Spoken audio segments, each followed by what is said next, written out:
శ్రీమాత్రే నమః. ప్రేక్షకులకి ఆ లలితాంబిక అమ్మవారి యొక్క అనుగ్రహం పరిపూర్ణంగా కలగాలని మనస్ఫూర్తిగా కోరుకుంటూ మనం ఈరోజు చెప్పుకోబోయేటువంటి టాపిక్ ఏమిటి అని చెప్పి చూసుకున్నట్లయితే, మనము ఫిబ్రవరి మాసంలో ఏ లగ్నము వారికి, లగ్నం తెలియని వారు రాశి నుంచి చూసుకోండి, వారికి ఏ విషయాల్లో చాలా బాగుంది, ఏ విషయాల పట్ల కాస్త జాగ్రత్త వహించాలి, మరియు ఏ దేవత ఆరాధన చేసుకుంటే మంచిది అనేటువంటి విషయాలు చెప్తుంది నేనైనప్పటికీ కూడా చెప్పిస్తుంది సాక్షాత్ లలిత అమ్మవారిగా భావిస్తూ, అసలు ఈ గ్రహస్థితి ఎలా ఉంది ఈ నెల. మనకి వృషభ రాశిలో గురువు, మిథునంలో కుజుడు, అదేవిధంగా కన్యలో కేతువు, మీనంలో రాహువు, మన కుంభరాశిలో శని చంద్రులతో ఈ నెల ప్రారంభం అవుతుంది 1వ తేదీ నుంచి. మకర రాశిలో రవి బుధుల యొక్క సంచారం జరుగుతుంది. శుక్రుడు కూడా మనకి మీన రాశిలో ఉన్నాడు. అయితే ఈ యొక్క గ్రహస్థితి ఏదైతే ఉంటుందో, అంటే మకరం నుంచి కుంభం, కుంభం నుంచి మీనంలోకి ఈ ప్రయాణాలు అనేవి షష్టగ్రహ కూటమి కోసం వెళ్తుంటాయి ఈ గ్రహాలన్నీ కూడా. ఈ యొక్క గ్రహస్థితి ముఖ్యంగా ఏ లగ్నము వారికి ఎటువంటి మంచి ఫలితాలు ఇస్తుంది, ఏ జాగ్రత్తలు, ఏ దేవతారాధన అనేటువంటి మనం ఇప్పుడు తెలుసుకుందాం. సింహలగ్నము, సింహరాశి, సింహం వారికి కనుక చూసుకున్నట్లయితే రాస్యాధిపతి అయినటువంటి రవి 13వ తేదీ వరకు మీకు 6వ స్థానంలో ఉంటాడు. ఈ 13వ తేదీ వరకు ఉన్నటువంటి గ్రహస్థితి ఏదైతే ఉందో చక్కగా మీకు శత్రువుపై జయాన్ని ఇస్తుంది. కాకపోతే అక్కడ 14వ తేదీ వరకు, ఆల్మోస్ట్ 12వ తేదీ వరకు, 14 కాదు 12వ తేదీ వరకు బుధుడు ఎప్పుడైతే 6లో ఉన్నాడో, మీరు వర్క్ విషయంలో ఏదైతే ఇప్పుడు చూడండి, వ్యాపార సంబంధించినటువంటి విషయాల్లో ప్రత్యేకంగా రుణాలు, వ్యాపారంలో రుణాలు ఇవ్వడం తీసుకునే విషయాల పట్ల కాస్త జాగ్రత్తగా ఉండండి. ధన సంబంధించిన విషయంలో ముఖ్యంగా మంగళవారాలు, మనీ మ్యాటర్స్ విషయంలో చాలా జాగ్రత్తగా ఉండాలి. ఇక్కడ ఈ శుక్రుడు ఎప్పుడైతే 3వ అధిపతి 8మ స్థానంలో ఉన్నాడో, ఈ 3వ స్థానాధిపతి ఉచ్చస్థితిలో ఉన్నందుకు మీ సిబ్లింగ్స్ని ఎక్కడికైనా విదేశాలకు పంపించాలి, ఎప్పటి నుంచో ప్రయత్నిస్తున్నాం అవ్వట్లేదు అనుకునేటువంటి వీలైనట్లయితే, కొత్త అగ్రిమెంట్స్ గతంలో అనుకున్నాగానే అవ్వలేదు అనుకునేవి కాస్త ముందుకు మూవ్ అవుతాయి కాస్త చూసుకున్నట్లయితే. అదేవిధంగా సింహలగ్నం వారికి ఈ చతుర్థ అధిపతి కుజుడు ఎవరైతే ఉన్నారో, ఈ యొక్క కుజుడు 4వ అధిపతి లాభస్థానంలో ఉన్నందుకు వృత్తిపరంగా, వ్యాపారపరంగా ఏదైనా ప్లానింగ్ చేసేటువంటి విషయాల్లో ఖచ్చితంగా మీకు యోగిస్తుంది. అలాగే మరొక విషయం ఏంటంటే, ఇక్కడ గమనించుకున్నట్లయితే ఈ దశమ స్థానం అంటే వృత్తి స్థానం ఏదైతే ఉందో, వృత్తి కారకుడు శుక్రుడు రాహుతో కలిసినందుకు అనుకోకుండా కొన్ని సందర్భాల్లో విదేశాలకు వెళ్ళడం కానివ్వండి, అనుకోకుండా కొన్ని మార్పులు కానివ్వండి, ఇవి బలంగా చూపిస్తున్నాయి. అదేవిధంగా వివాహం కోసం చేసే ప్రయత్నాలు ఏవైతే ఉంటాయో, సప్తమ స్థానంలో సప్తమాధిపతి ముఖ్యంగా చూసుకున్నట్లయితే సప్తమ స్థానంలో శని యొక్క స్థితి ఏదైతే ఉందో, ముఖ్యంగా వివాహం విషయంలో 1, 2 తేదీలు మాత్రం ఎక్కడా కూడా మీరు తొందరపడి నిర్ణయాలు తీసుకోకండి. 3, 4, 5 తేదీలు కాస్త బోటింగ్ అంటే నీటి మీద ప్రయాణం చేసేటువంటి అంశాల పట్ల కాస్త జాగ్రత్తగా ఉండండి. ఇక మీరు చేయవలసినటువంటి దేవతా ఆరాధన ఏమిటి?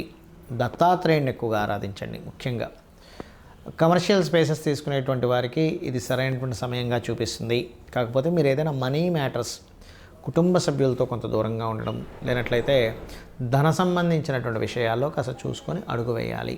ఇక మీరు చేయవలసిన దేవతారాధన దత్తాత్రేయుడి యొక్క ఆరాధన చేయండి. దిగంబర శ్రీ పాదవల్లభ దిగంబర అనే నామస్మరణ ఎక్కువగా చేస్తూ ఉండండి. మీకు ఫైనాన్షియల్గా ఇంకా బాగా ఎదగాలి అని అనుకుంటే కనుక ఏదైనా ఒక గణపతి ఆలయం చూసుకొని అక్కడ మీకు వీలైతే ఒక మాల తీసుకొని ఓం గం గణాధిపతయే నమః అనే నామంతో ఒక్క మాలైనా కనీసం తిప్పి ఒక కొబ్బరికాయ కొట్టి బయటికి రండి. ఆటోమేటిక్గా మీరు చూస్తారు ఫైనాన్షియల్గా ఎంత అభివృద్ధి చెందుతుంది అనేటువంటిది. చాలామందికి ఎన్నో రెమెడీస్ చేస్తుంటారు. ఏ రెమెడీస్ చేస్తున్నా సరే అది ముందుకి కదిలినట్టే కదిలి ఆగిపోతూ ఉంటుంది. అది ఎందుకు అనేది అర్థం కాదు. దానికి కారణం మనం చూడండి, ఒక తలనొప్పి ఉంది మనకి, తలనొప్పికి సంబంధించినటువంటి ఔషధం ట్యాబ్లెట్ వేసుకుంటేనే మనకు తగ్గుతుంది.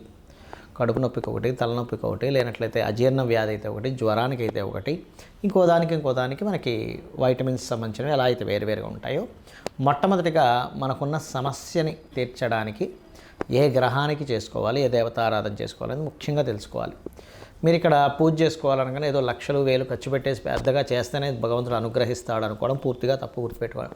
మీరు ఇంట్లో చిన్నగా ఒక చిన్న గణపతి బొమ్మ పెట్టుకున్న అమ్మవారిది ఏదైనా చిన్నది మీరు ఒక పటం పెట్టుకొని కూడా మీరు గనక భక్తి శ్రద్ధలతో ఎటువంటి ఫలాపేక్షరహితంగా అంటే ఎటువంటి ఫలము ఆశించకుండా గనక భగవంతుడికి మీరు గనక చేయగలిగితే దానికి మించినటువంటిది మరొకటి లేదు. గుర్తుపెట్టుకోండి.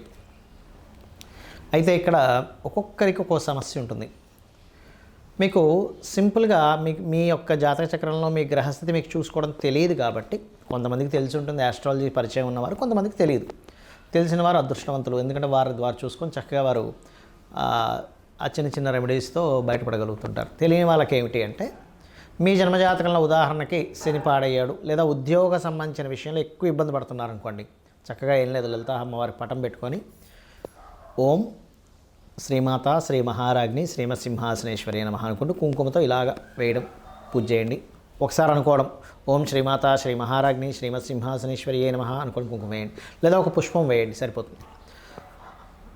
ఉన్న ఉద్యోగంలో ఇంకా ఇంప్రూవ్మెంట్స్ రావాలి. ఓం మాణిక్య మకుటాకార జానద్వై విరాజితాయ నమః అని చేసుకోండి, సరిపోతుంది.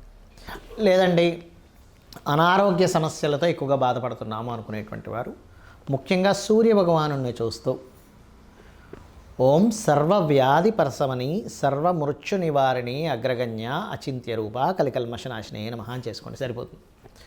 పేరు ప్రఖ్యాతలు రావాలి. సూర్యభగవాన్నే చూస్తూ ఓం భానుమండల మధ్యస్థ భైరవీ భగమాలినే నమః. అయితే మీరు చేసేటప్పుడు సూర్యుల్లో అమ్మవారు ఉంది అనేటువంటి భావనతో చేయండి. ఇంట్లో పూజ చేసేటప్పుడు అక్కడ ఏదో పటం ఉందని కాదు, సాక్షాత్ అమ్మవారు అక్కడ ఉంది. ఆ అమ్మవారికి నేను చేస్తున్నాను అనేటువంటి భావనతో చేయండి, ఖచ్చితంగా ఫలితం వస్తుంది. ఏమి ఆశించకుండా మీరు చేయండి, ఆటోమేటిక్గా ఫలితం వచ్చేస్తుంది. పంచోపచార పూజ అంటుంటారు, తెలుసు కదా. గంధము, పుష్పము, దీపము, ధూపము, నైవేద్యము. ఏ నైవేద్యమైనా పెట్టచ్చు. గుర్తుపెట్టుకోండి, ఇదే పెట్టాలి ఇది పెట్టకూడదు అనేది ఏమీ లేదు.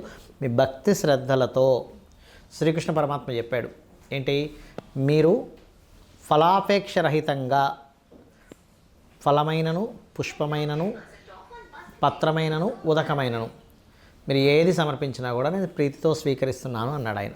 కాబట్టి అలా పెట్టండి, ఖచ్చితంగా తీసుకుంటాడు స్వామి. మరి అదేవిధంగా మరి కొంతమందికి వివాహం అవ్వదు. అలాంటి వారు తెల్లటి పుష్పాలు ఎర్రటి పుష్పాలు తీసుకొని అమ్మవారి ఫోటో దగ్గర లేకపోతే యంత్రం ఉంటే యంత్రం దగ్గర చక్కగా మీరు యంత్రం సంబంధించిన కూడా కొన్ని చెప్తాను నేను మీకు తర్వాత వీడియోలో. అక్కడ చక్కగా ఏం చేస్తారంటే మీరు ఒక్కొక్క పువ్వు వేస్తూ ఓం కామేశబద్ధ మాంగళ్య సూత్రశోభిత కందరాయే నమః అనుకుంటూ చేయండి.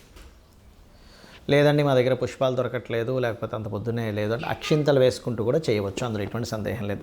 మరి అదేవిధంగా వివాహ జీవితం బాగాలేదు అలాంటి వారు చక్కగా మీరు ఓం శివకామేశ్వరాంకస్త శివ స్వాధీన వల్లభాయే నమః అని చేసుకోండి.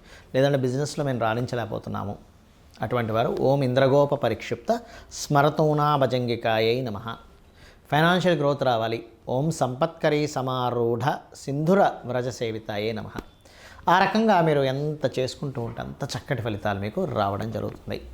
అలాగే మరి కొంతమందికి అప్పులు ఎక్కువగా ఉంటాయి. వాళ్ళ రేపు అప్పుల బాధలు చాలామంది పడుతున్నారు. ఓం అపర్ణాయే నమః అని చక్కగా బిల్వ దళాలు కనుక మీ దగ్గర ఉంటే ఒక్కొక్క బిల్వ దళంతో అమ్మవారి దగ్గర పెడుతూ ఒక పుష్పము బిల్వ దళం కలిపి చేయండి. ఖచ్చితంగా మీరు అప్పుల బాధల నుంచి బయటపడతారు. అయితే ఇక్కడ ఏంటంటే చాలామంది